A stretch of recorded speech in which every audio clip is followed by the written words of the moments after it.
大家好，欢迎来到新闻频道，视角永恒359度，观点永恒，与别不同的新闻，擅长探索和分享高质量的娱乐话题。如果您同样喜欢满满的正能量，喜欢寻找趣味开心，那么新闻频道一定是您最爱的去处。如果你是第一次来到新闻频道，记得点击订阅按钮，开启小铃铛提醒，不要错过更多精彩的内容。千万别忘了点个赞，分享给你身边的小伙伴们，一起来加入我们的大家庭吧。哎呀呀，兄弟姐妹们，今天我们来继续聊一聊微博之夜的后续震荡。为什么 Zen 问我会说后续震荡呢？因为王一博粉丝已经厌倦了乐华的不作为，而乐华的反应也是相当高阶的。这就像王炸姐姐赵丽颖潇潇洒洒拒绝了微博之后，神仙姐姐大呼挡枪的意外发生一模一样。这次关于王一博的粉丝请愿的故事不仅有趣，而且还充满了戏剧性。想不想听？别急，让我先来给大家来个热身。最近的网络笑话说，为什么古希腊哲学家亚里士多德拜访莎士比亚时总是敲门？因为他认为敲敲门是教育之母，哈哈哈。行了，言归正传，让我们进入正题。但凡熟悉本频道的朋友们都知道，本频道的老梗旧话讲得我口干舌燥，如今却掀起了舆论旋风。这个梗就是团队。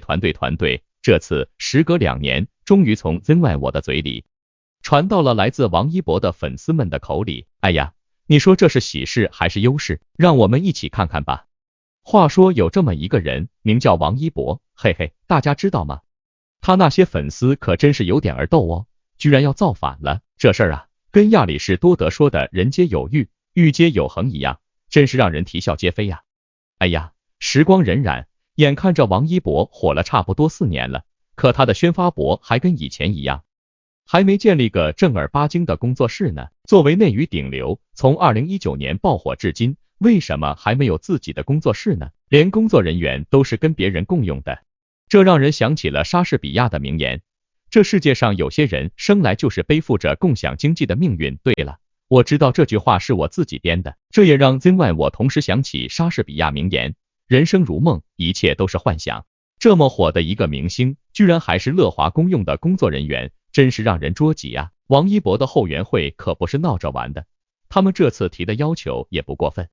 话说，要是王一博还是个18线小明星，那这些要求确实让人想破天荒，可现在的王一博可是大明星啊，这么火，为啥还不能有一个像样的团队呢？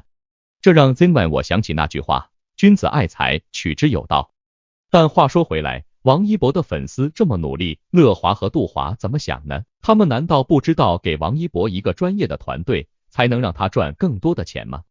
这让 Zen 我想起了那句古话，人生得意须尽欢，莫使金樽空对月。这事儿可真是让人捉摸不透，但 Zen 我觉得这才是人生啊，充满了矛盾和冲突。请大家在评论区中给我提供一下答案，大家觉得粉丝们这样逆向操作对吗？乐华和杜华到底怎么想的呢？看看人家王妍妍，虽然能保护王一博不受骚扰，但他能当王一博的执行经纪人吗？还有杜华，把王一博挂在嘴边，可实际上对王一博的事业毫无注意。一个艺人需要专业的团队，其中包括经纪人、宣传总监、法务等等。然而，王一博这个可怜的孩子什么都没有。于是乎，王一博的后援会和粉丝们向乐华提出了诉求。这些诉求过分吗？不过分，实际上这些都是王一博在2019年就应该得到的待遇。然而，乐华和杜华怎么想呢？乐华是否会意识到王一博已经如此赚钱，还需要为他扫鸡血吗？这个问题就像莎士比亚说的，有时候问题不在于答案。这种待遇让人想起了古希腊哲学家亚里士多德曾说过的名句，教育出来的奴隶仍然是奴隶。哦嚯，这话说的太狠了吧？可这正是我们现在要讲的问题啊。王一博这么有实力，怎么就被乐华当做了金鸡母来养呢？这个内娱舞台上，有人跳得高兴，有人却想哭着下台。王一博的粉丝们就是这样的一群人，跳得兴高采烈，却忍不住想让这个舞台更完美，让王一博得到他应有的待遇。但是啊，这个世界上可不都是那么尽善尽美的。正所谓狗仔队一出，万事大吉。网友们对这个故事的看法可就五花八门了，有的觉得王一博活该，有的觉得这是他命中注定的。可在 Zen 我看来，这不过是一场爱情与金钱的较量。哦，不对，是流量与金钱。你看，这个故事里有勇敢的粉丝们，有受委屈的王一博，还有那个神秘的乐华杜华，他们在这个故事里相互纠缠，掀起了一场场激战。当然了，这种话题已经纷纷扰扰几年了，除了 Zenman 我一直在提出解决之道，似乎没人想得起来。这不，莎士比亚曾说过，穿着羊皮的狼比狼更可怕，咱们的乐华和杜华可不能让人觉得他们是穿着羊皮的狼吧？这乐华和杜华要是不改变，岂不是辜负了那么多铁杆粉丝的热情和忠诚？这些关心王一博的观众朋友们还能怎么办呢？这问题一问，就让人想起了古代那位智慧的国师孟子，他说过，得道多助，失道寡助，当务之急，我们得想办法让乐华和杜华得道，让他们真正关心王一博的发展，好让大家一起走向辉煌。当然，这个事情不仅仅需要我们观众朋友们努力，更需要粉丝们发挥自己的力量，让乐华和杜华真正意识到，他们的做法会让王一博的前途蒙上阴影。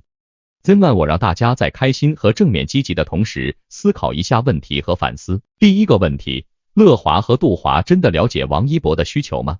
或者说，他们了解粉丝们的期望吗？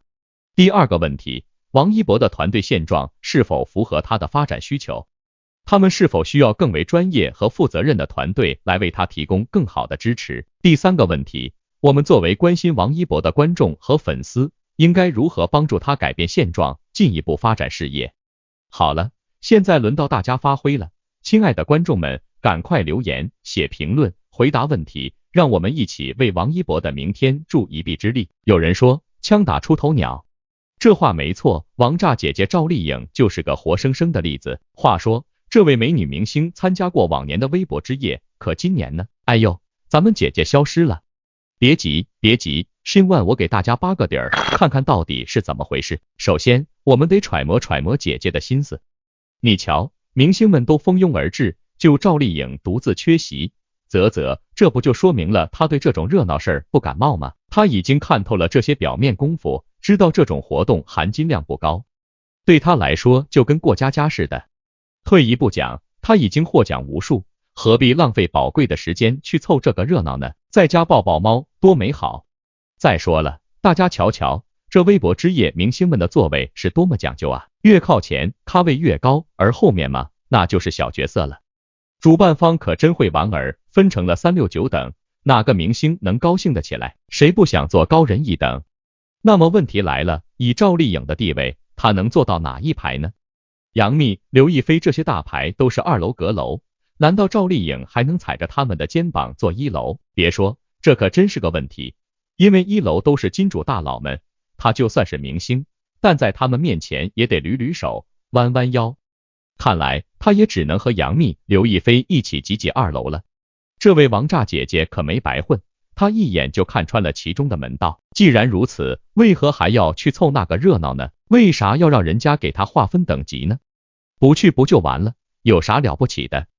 跟其他明星相比，赵丽颖算是清醒又理智的。她知道参加微博之夜的确能让她上热搜，可这对她来说又算什么呢？只有那些整天想着上热搜的明星才会去凑这个热闹，结果还被贴上等级标签。视角永恒359度，观点永恒与别不同的新万，我认为赵丽颖不愿被分等级，证明她清醒理智，表面上看相当清流，相当不合群，对吧？那么您觉得赵丽颖是不是个聪明明星？她是不是在这个圈子里也算是个慧眼识珠的人呢？还有，你觉得她是不是过了几年又会出现在某个热门场合呢？想知道你们的看法，赶紧留言评论回答问题，互动起来吧，让我们一起来聊天讨论，发掘更多有趣的话题，让我们大家一起享受着充满欢笑的时光。生活中充满了各种各样的圈子，无论我们身在何处，都要保持清醒理智的看待事物，别让表面的繁华蒙蔽了双眼。只有真正懂得生活的人，才能在这纷繁复杂的世界里游刃有余。所以各位观众朋友们，面对生活，我们要像赵丽颖一样洞察秋毫，保持自己的独立思考和判断，让我们一起成为更好的人。因为表面的不合群有着更高的收获和视角，这一点视角永恒359度。观点永恒与别不同的 Zinman 我深有体会。话说，在这场超长混乱和失败的内娱盛会当中，一张大合照引起了一波回忆杀，让网友们惊呼：这是穿越回《仙剑奇侠传》的节奏吗？哎呀，怎么说呢？亚里士多德曾经说过，回忆是心灵的一部分，所以 Zinman 我就让大家把这部分的心灵细胞激活一下吧。好了，我们言归正传，那张令人怀旧的大合照上出现了刘亦菲、胡歌、刘诗诗、杨幂和杨颖等人。咦，这不就是《仙剑奇侠传》系列的明星阵容吗？不过大家注意到没有，刘亦菲在这张合照中有点不合群，让人不禁想起莎士比亚曾经说的人生如戏，戏如人生。在这部戏中，刘亦菲的独角戏让人捉摸不透。首先，合照中的刘亦菲没有看镜头，而其他4人全都配合的看着镜头，像是在说，哎呀，我们都是好同学、好朋友、好闺蜜。而刘亦菲则仿佛在说，我才不看镜头呢，我要专注自己的内心世界。看来，在这场合照大战中，刘亦菲是个独立战士。而在台上拍大合照的时候，刘亦菲站在了自己的位置上，仿佛在宣告，我已经就位，谁敢挑战我？杨幂、刘诗诗和杨颖3个人则在旁边谦让，就像是在进行一场你先上不你先上的礼让大战，直到胡歌站在刘亦菲旁边，才终于决出胜负。看来，在这场站位大战中，刘亦菲又是个独立战士。微博之夜内场，杨幂、杨颖、刘诗诗的互动多如牛毛，仿佛在说，我们是好闺蜜，我们在一起。然而刘亦菲和他们3个人的互动却是寥寥无几，让人不禁想起亚里士多德的名言，朋友是一个灵魂寄居在2个身体里。这么说来，在这场互动大战中，刘亦菲似乎又是个独立战士。台下，杨幂、杨颖、刘诗诗3人合照分享姐妹情，但同样是没有刘亦菲的身影。说起这个，还得提到刘亦菲和惠英红、吴彦祖、李冰冰的互动却很热情，让人感叹刘亦菲和8五花们的关系是不是有点微妙啊？看来在这场友谊大战中，刘亦菲又是个独立战士。那么在这场大战中，刘亦菲的独立战士形象给你们留下了什么印象？会不会让你们对她有更深的认识和了解？还有一个问题，这样的独立战士是不是更让人疼爱呢？希望大家能够在评论区留言回答我的问题，与我们一起互动。谢谢大家。从赵丽颖到刘亦菲，再从刘亦菲到赵丽颖，很多趣味点都会一一浮现。有1年的微博之夜，那可是个好戏连台啊。原本主办方安排了赵丽颖、杨颖、唐嫣、倪妮、佟丽娅等6位8五花坐在一起，可是就在上台时，赵丽颖消失了，出现在大家眼前的是张雨绮。这岂不是亚里士多德都会感慨，现实如戏，戏如现实。据说张雨绮是临时救场英雄，因为赵丽颖跟其他几位女星同场，简直比莎士比亚名剧《罗密欧与朱丽叶》里的家族仇恨还要劲爆。那晚上的赵丽颖与其他明星一起上台，就像火星撞地球。杨幂等6位女星在台上热情互动，赵丽颖却显得有点格格不入，仿佛她在说，这世界疯了，我是唯一清醒的人。可是，亲爱的观众们，你们以为赵丽颖被孤立了吗？哎呀，误会大了。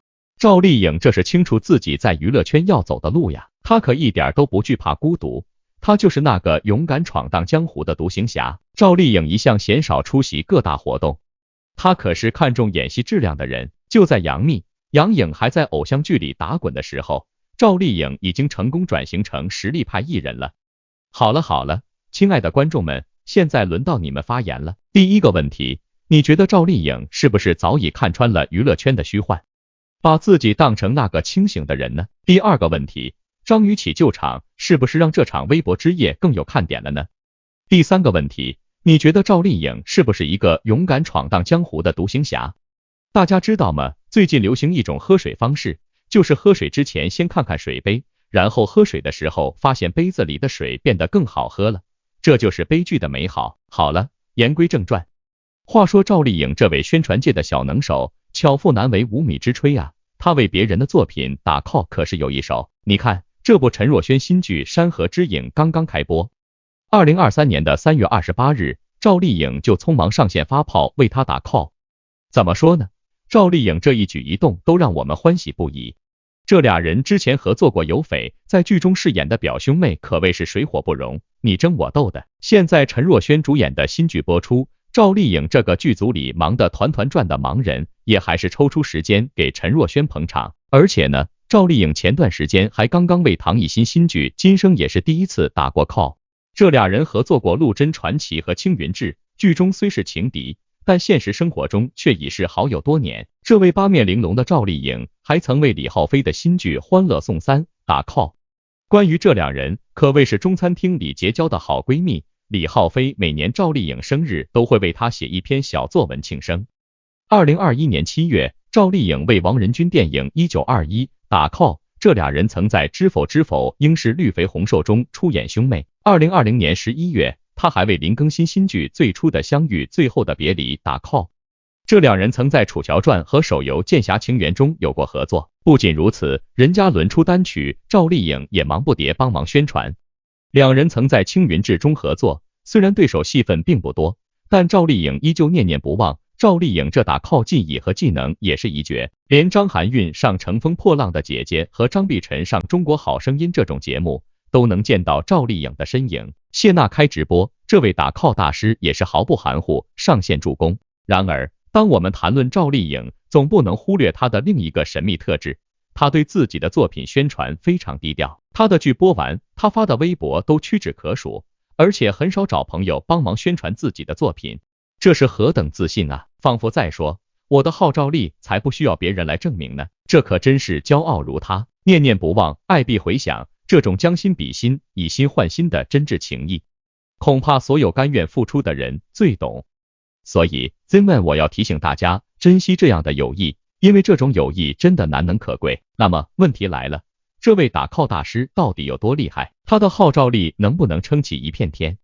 观众们，你们觉得呢？别忘了在评论区留下你们的答案哦。第二个问题，友谊的真谛是什么？当我们面对这样无私奉献的人时，我们又应如何回馈呢？同样，期待大家在评论区畅所欲言。跟着一个问题，我们如何去珍惜这样的友谊，让它成为我们生活中永恒的光芒？请大家踊跃发言，让我们一起探讨，一起成长。念念不忘，爱必回响，同样也是摩托粉丝们对王一博的疼爱吧。然而呢，粉丝们在微博之夜后，突然对乐华杜华发的炮，让有些人极其不爽了。站在相反的视角，话说哪有千里马不遇伯乐，就这么点道理都懂。因为在伯乐的眼里，有时候粉丝们的热情简直就像那狂热的粉红色卫星，快要脱离地心引力了。乐华与杜华堪称王一博的良师益友，恩师伯乐，现在再次被王一博粉丝给盯上了。怎么着呢？听说这酷报会在乐华杜华的眼里有些失控，有点像传说中的邪教组织，挟天子而令诸侯的气势啊。按理说，一个顶流艺人需要专业的团队，其中包括经纪人、执行经纪、经纪助理、宣传总监、宣传新媒体渠道、传统上宣媒体渠道、物料制作、粉丝运营、法务、告黑专项负责人。即使这些并不能做到尽善尽美，即使这些很多功能都聚集在一个人身上，让他们身兼数职，可到底他们单为王一博一个人服务，倒也不过分。毕竟王一博绝对是乐华流量最大，也是黑粉最多的艺人。但乐华想说的是，孩子们，王一博可是靠乐华大家族的硬实力走四方的哟，不是靠你们这些无脑粉的爱来撑起来的。哎呀，这酷报会是不是跟那什么邪教有点像呢？可千万别让人家以为你们是后援会里的一枝独秀啊！瞧瞧你们这些粉丝，权力越来越大了，都敢越俎代庖了。王一博可是比你们更懂自己要什么，怎样去获得的啊！他性格慢热，对人对事有自己的主见，这种信任感需要时间去培养的，可不是谁都能一蹴而就的。所以粉丝的建议就只能是建议，你们别想当然了。哎，有些粉丝就是没找准自己的定位，酷报会粉丝真是越位了。听听那些影迷的观点。视角永恒359度，观点永恒与别不同的 Zenman， 我认为夹在中间的王一博实在很为难，因为前方高能，哈哈哈。话说这年头，有时候粉丝们也是不得了，就像 Zenman 我第一时间深扒铁口的粉皂事件一样，粉丝有时候的的确确像个野生经纪人，一心想为偶像操碎了心。但有时候这种关爱简直让人捧腹大笑。刚刚看到有人在谈论王一博的粉丝团，哇塞，这事儿也太热闹了吧，这可真是个狗血的故事。话说，我们有一位王一博的超级粉丝，他对这位偶像是忠心耿耿，但是他却觉得自己还不够格，觉得要把自己升级为一个战斗力爆棚的粉丝团。这位粉丝一边说着支持王一博，一边又觉得这还不够，要反击黑子们，然后他就站了出来，开始说，喂，你们这些黑子不要乱说话，王一博是我们的。这位粉丝的忠诚度简直像阿基米德说的，给我一个支点，我可以撬动地球。但是有句莎翁名言说得好，爱之深责之切，这位粉丝的热情是否也有点过头了呢？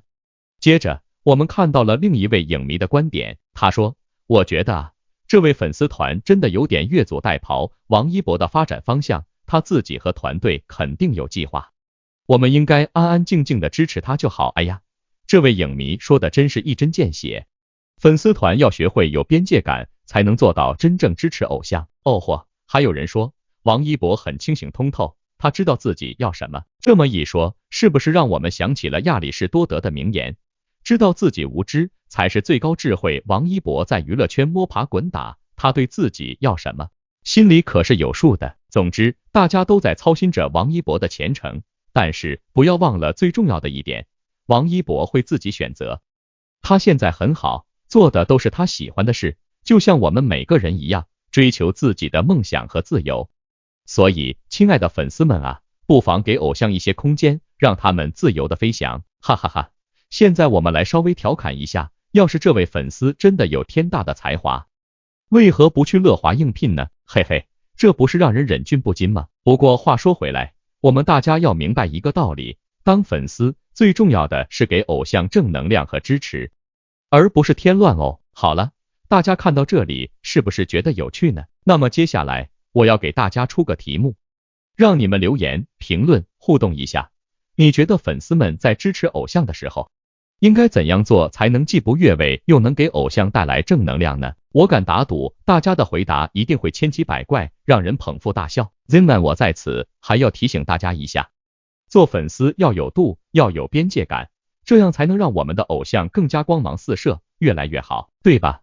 那么做一个合格的粉丝到底需要什么样的武器呢？哈哈哈，让我们大家一起来探讨这个有趣的问题吧。反正在Zenman我的眼里，无论站在粉丝的角度，还是乐华的角度，甚至王一博的视角，都离不开王炸姐姐的豁达与技巧。因为做人就应该先本分分的，先将心比心才行。经纪人坑艺人，这还是新鲜事吗？而粉丝们有时候也是能玩出花的，就像大家所熟知的王一博，哎呀，红的不要的，仿佛从古希腊哲学家亚里士多德的时代就红到现在。所以呢，视角出现状况，咱们的顶流一博自然也是招黑无数。对于这些黑粉，我们又何必理会呢？古人云，无风不起浪，无火不生烟。正所谓，你看哪个顶流不招黑？就像莎士比亚说的，大胃王也曾经犯过错，粉丝们是不是很有权利呢？看看这些不安分的粉丝，想利用一博的影响力赚不该赚的钱，越俎代庖的干涉艺人。可是啊，狡兔死，走狗烹，对待这种过于自以为是的粉丝，我们还是要谨慎啊。王一博粉丝们，请别忘了，你们喜欢的可是一个智商爆表的男神，你们被加了，难道还要连艺人也拖下水吗？一博可是有着将军风范的哦，就像莎士比亚说的，那些闪耀着光辉的英雄将军们，一定要有所为，有所不为。我们需要再次提醒自己，现在的王一博有粉丝能锦上添花，没有粉丝也会独自绽放的。别高估自己，小看了一博的智商。这不禁让我想起了亚里士多德的名言，人类的真正伟大，不在于他已经成为什么样的人，而在于他还能成为什么样的人。说到这，站在王一博视角的 Zenman 我想给大家提出3个问题。1. 你们觉得经纪人和粉丝之间的关系应该如何处理？ 2. 如何看待粉丝对艺人的影响力？ 3. 如何能让艺人在娱乐圈保持清醒，不受不良风气的侵蚀？哎呀呀，都说万事开头难，现在 Zenman 我已经抛砖引玉了，剩下的就看各位观众朋友们怎么回答了。请大家在留言区畅所欲言，我们一起探讨，一起成长。您的每一条留言都是对 Zenman 我最大的支持。所以啊，大家千万别忘了留言、评论、回答问题，让我们一起携手，共同打造一个欢乐的互动空间。在这里，我们可以尽情的发挥聪明才智，让每一个瞬间都充满欢笑。再次感谢大家，谢谢，哈哈哈哈！记住哦，我是 Zenone， 会有以文。亲爱的，一天没见，好想你。深度加温度，新闻最专注。